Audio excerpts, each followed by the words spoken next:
Hello and welcome back to my studio. This is part 5 in my Impressionist Painting series, and in this episode we're going to finish off this entire series with a painting that I'm going to use the Impressionist ideas and techniques that we've been looking at over the past several weeks. I hope you stick around and enjoy the painting demonstration, and I'm sure you'll find something that's going to inspire you and that you can apply to your next painting.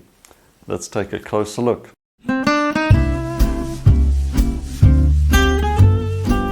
Okay, in the past 4 episodes, we've had a look at how to create a light effect as an impressionist. We've looked at impressionist brushwork, impressionist color, and we've looked at the growth of expressive impressionism through the 20th century, reaching us in the modern era, where we can apply our own interpretation to the Impressionist movement. That's the fantastic thing about Impressionism. It is your impression of the scene. You're still using some of the important techniques, though, of Impressionism. That loose brushwork, the strong light effect, the paint, lots of generous brush strokes. It's a beautiful way to paint, and I think we also call it in this modern age a painterly approach to painting, where the brush has a lot more influence in what's happening. But of course, none of that would make any sense if you weren't bringing your own interpretation, your own emotional and expressive input to the scene. That is so important with Impressionism. We're also painting our world around us. Outdoors, could be inside. Could be somebody sitting for a portrait as well, but it's the real world, things that are happening in your life, not some fanciful situation where there are cherubs flying through the air and all of that stuff from the centuries past. Impressionism is modern, it's evolving all the time. So in this painting, I've taken a very ordinary scene, just a road and some trees and suggestions of a few details here and there.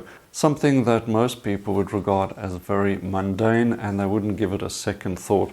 But as an Impressionist painter, you can see the potential because there is beauty in anything.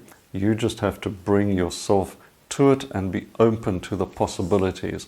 So this will hopefully inspire you to look at your world a bit differently and bring something special to it as well, using the techniques and ideas of Impressionism. Okay, let's get painting. So here's the reference once again, a fairly standard sort of scene, but it has real potential. Now, composition is so important, so I'm going to spend a bit more time with the pencil and just getting this composition planned out. I'll be emphasizing some of the elements a bit more, like the building, and playing down a few others. It's all about trying to get an expression of what you feel about the scene. So focal point number 1 is the building, just showing above the trees, but I'm going to show a bit more of it, and we'll get the eye onto that. Now I'm directing the eye into the scene using the road, and that's creating a bit of depth as well. Shadow patterns, very important. That's one of the reasons I chose this scene, not so much because of the content, but because of the light. That's what we're looking out for as Impressionist painters. A good balance of vertical and horizontal shapes. That's always useful. Getting an idea of where my darks are going, so just getting those in. And then my second focal point will be a figure intersecting the area of the intersection of the road, all following the rules of thirds. Perhaps the figure will become the primary focal point and the house becomes a secondary focal point. It depends how the painting develops, what I choose to emphasize.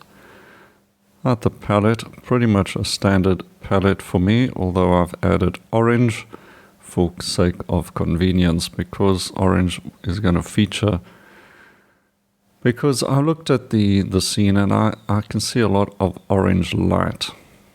And I'll emphasize those as we go.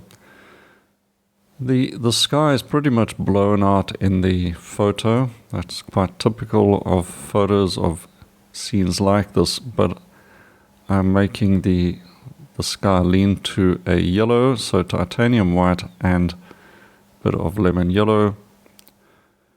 And then for the mountain, we're going to push that in a direction that is perhaps not quite apparent from the reference either. In the reference, it's pretty much a hazy shape, but I want color, and since I've got yellow in the sky, I'm going to use a complementary color in the mountain and have a coolish, a bit coolish color for the mountain. It is a violet, but there's blue in it to cool it down. That also helps with just pushing the mountain back a bit as well. And then into the biggest dark shapes.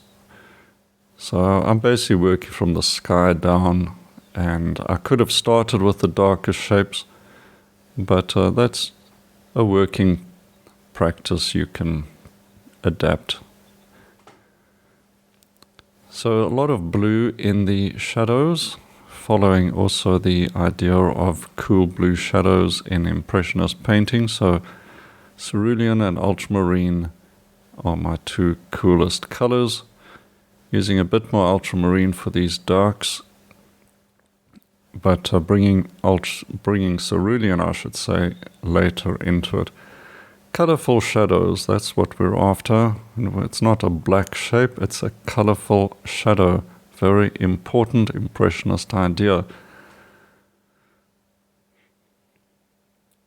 So while there are suggestions of green and yellow and even some warm colors, but they are still cooled down with lots of blue, even a slight touch of white. So the fence is a brown color, but it's not going to be very warm. We've got to cool it down because it's in shadow, and blue is the color of shadows on a sunny day. Obviously, the color of sunlight is yellow, and varieties of yellow, warmed up or cooled down, will play a part.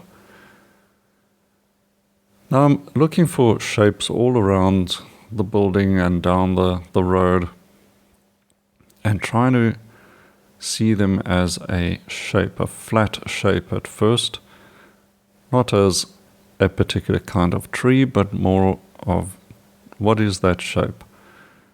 There's a bit of light on that grass. It's a kind of a rectangle. Put that down as a light yellow rectangle.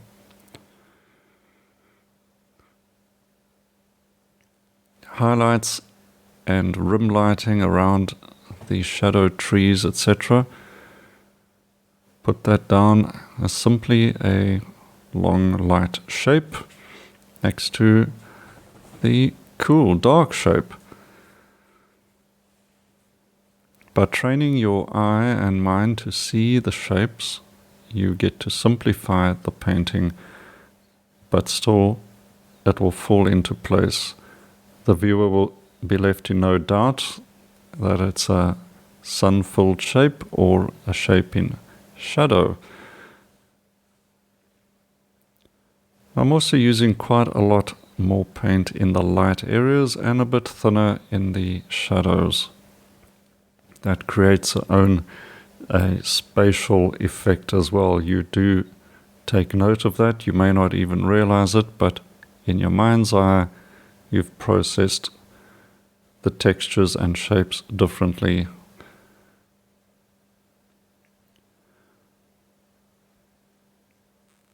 Now I'm just looking for shapes to break up other shapes. The big shape of the fence can be broken up with the tiny little shrubs at the foot of the fence and so on. The biggest, darkest shape, of course, is the tree on the left. If you're having trouble seeing these shapes, just close your eyes down sort of halfway, and it takes out details and leaves you with a very clear value structure. Now I'm picking up some warms as well in that big tree that accounts for the touch of orange, and in the foreground shape it's cooler, so a bit more cerulean and yellow shadow under that shrub or tree, which will make it a bluish green. Now there's all sorts of little shapes in this area, touches of shrubbery and trees, there's hedges, but I'm just seeing light shapes, dark shapes, in between middle value shapes, and trying to get a color that will suggest that shape.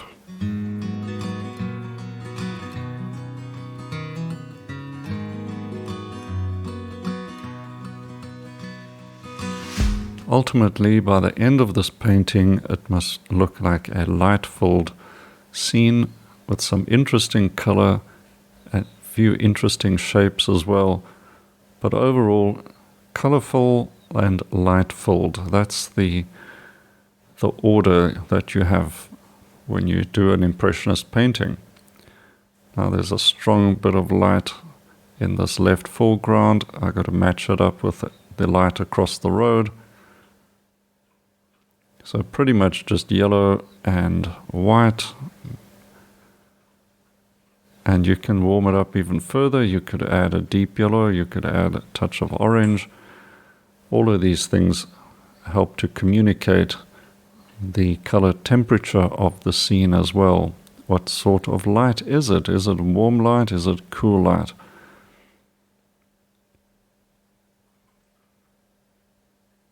Right now the tarmac that is lit up has to be warmer. It's almost a pinkish orange. As long as it stands out from the shadows as a strong warm, then that's all you need to do.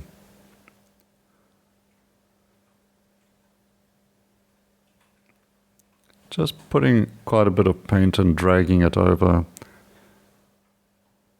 And now the shadows, I'm actually just playing with the color a little to get a more attractive looking color, a bit more cerulean blue, softening the shadows from the middle area and just the edges of the foreground. The foreground shadow has to be a bit darker, then there's smaller shadows further on.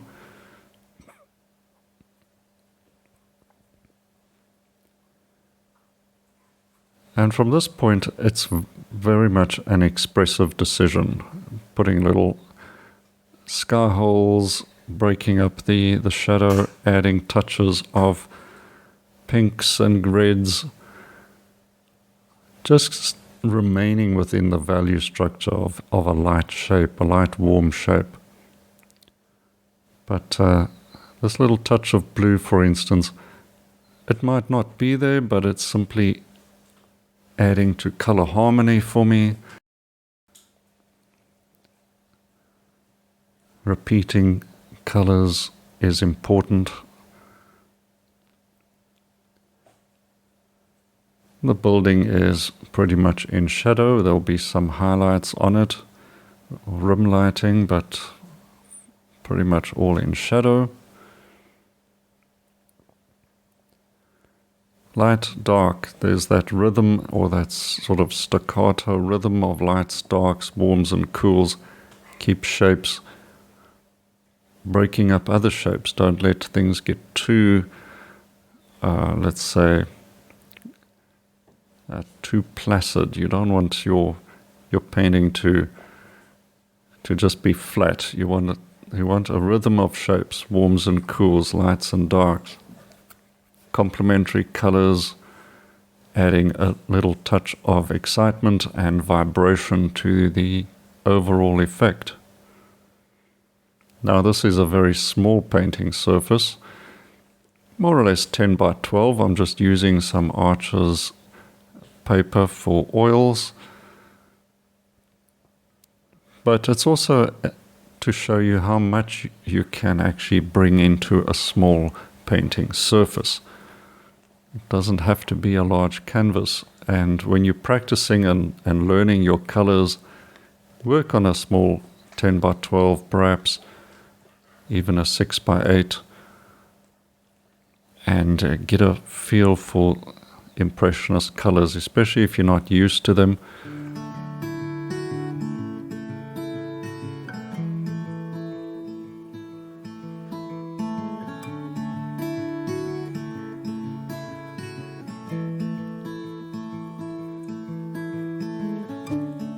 I've switched to a number 4 brush here from the number 6 to get some of these smaller shapes, tree trunks and branches. But I'm creating these tree trunks in a slightly more expressive fashion, just bending them around, making them look a little bit more interesting. So if you see a straight tree trunk, it doesn't have to be that way in the painting. Add your personal touch, bringing in these bits of orange color to add some warmth, harmonize with the fence across the road, sky holes to show the mountain in the background, and obviously the sky as well on the right.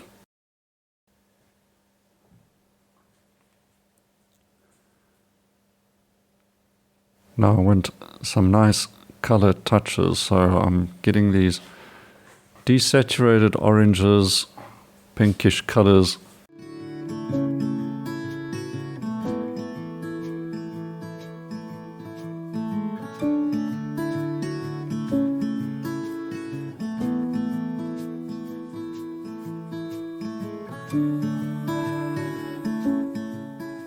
And a few dark accents. Dark in the sense of they're against a lot of light shapes, but you get the idea. It's to break up a bigger shape with a little smaller shape and perhaps just add a zing of an interesting color note. Refining some of the shapes just to neaten up here or there. Make sure your shadows line up.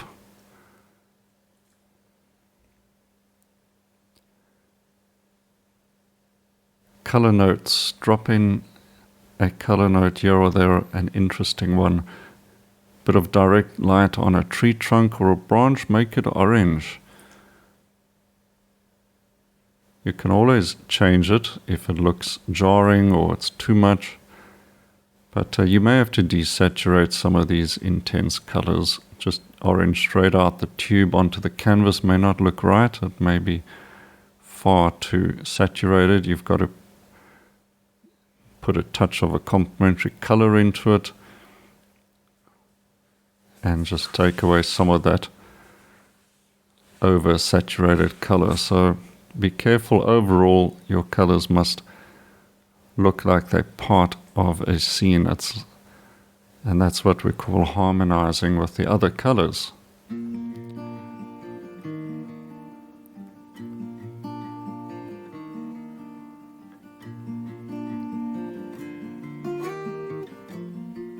Just neatening up a few things, adding a little bit of light or texture here or there. I'm still going to bring in details at the moment, very much suggesting things, but no real detail. Details like the light post and a few fence posts and a figure, but that's as far as it goes.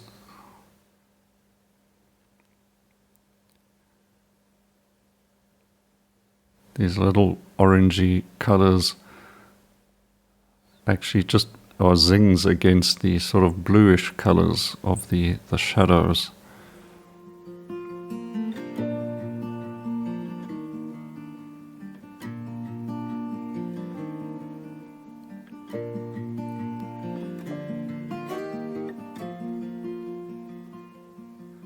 So that's really a big part of Impressionism. Like, I don't see these branches I'm putting in right now, but I know that that color is going to look right. It's going to add a sparkle or a bit more excitement to the scene. So you can get away with it. I'm seeing branches and now I'm using a warm color to put them in. There are also vertical elements where there's a lot of horizontals already. The verticals add energy and excitement, and they help to break up a shape.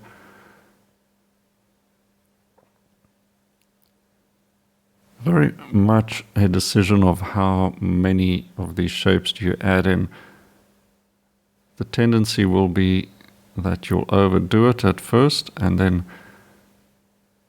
get rid of them or get rid of a few. We're always experimenting and testing the boundaries, so when you add too many details, you'll start noticing an overall lack of unity perhaps in the painting. Then you may have to just take one shape out. And generally I try to be asymmetrical with the number, so 3 is better than 2, 5 is better than 4, and that sort of idea.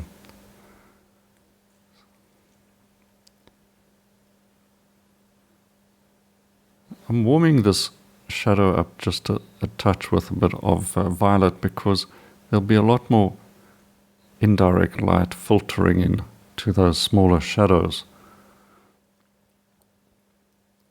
Repeating some of those orangey reds. And they also help to balance out all the greens. There's quite a lot of green. So a few touches of red, it could be a reddish burnt sienna as well, will just balance out a whole lot of green.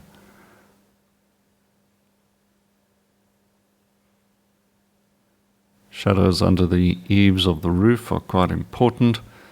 Although the building is a very small part of this, it is also a focal point.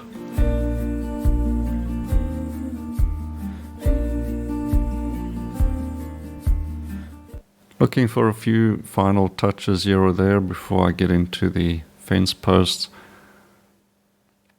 the utility poles, things like that. Suggestion of some leaves. Just an excuse to bring in a little more orange and yellow perhaps.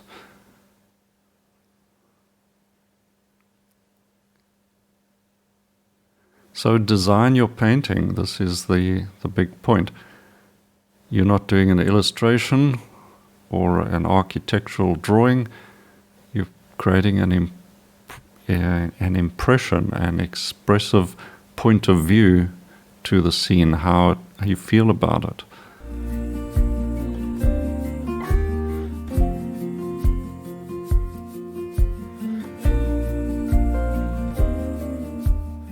All right, so this figure I'm going to drop right in here. I normally start off with a dark shape to suggest the body. In most cases, the body shape is a rectangle or perhaps a pear shape.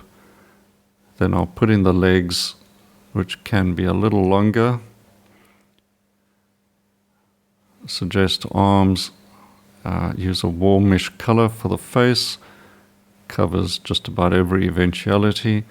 Keep the head small, right? Don't make the head too big. The legs, as I say, can be a little longer. That also creates a feeling of movement. Then some highlights. Put the highlight on the correct side, of course, from where the light source is coming.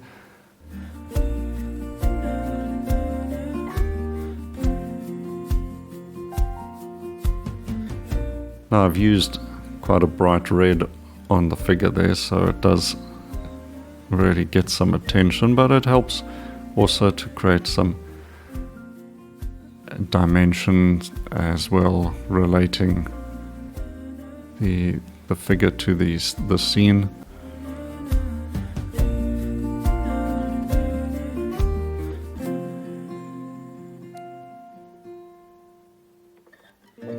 Okay, now as you can see, I'm using a rigger brush, which I used for that figure and some of the smaller shapes, but it's also a very handy brush for doing verticals like this utility post, the lights coming off it. Just drag the brush, the poles further down, making them a bluish grey, so they recede into the distance.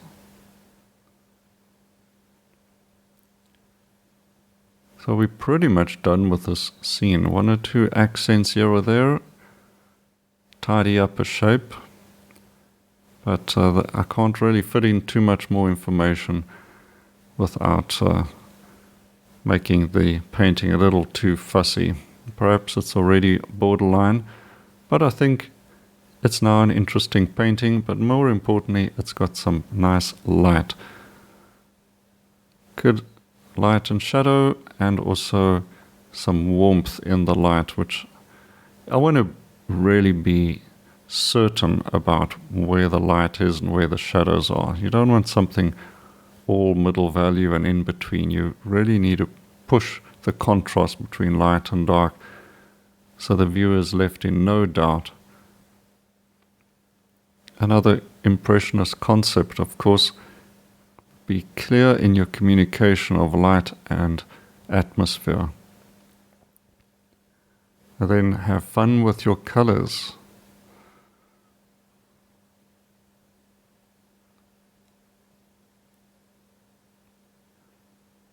A few little highlights and accents.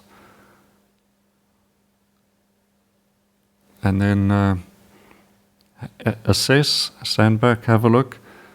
Well, time to sign off, I think. We've definitely got to the end of this painting. Let's get the tape off and have a final look. And then have a go with your own version of any scene that grabs your eye. Give it that Impressionist touch. Well, I hope you enjoyed this painting demonstration and it's inspired you to do something that's unique to you, but just to get out there and paint. Now, if you haven't seen all the episodes in this series, please do so. They're all lead on one to each other, and it gives you a full and holistic view of what Impressionist painting is all about. And then do your painting. This is the key. You can only improve by practicing, and if you keep painting regularly, success is assured. All right, that's the wonderful thing about it. Now finally, if you haven't had a look at my art school yet, please do so. I've got a free course for you up here to introduce you to everything, and you'll also find, I'm sure, something else for you to try out as well. And of course, don't forget to subscribe to this channel. There are plenty more videos coming, and they are designed to help you with your painting from beginner to advanced. So hit the subscribe button and the notification bell and you won't miss another video. Right, that's it for now. Have fun with your Impressionist painting, and until next time, cheers for now.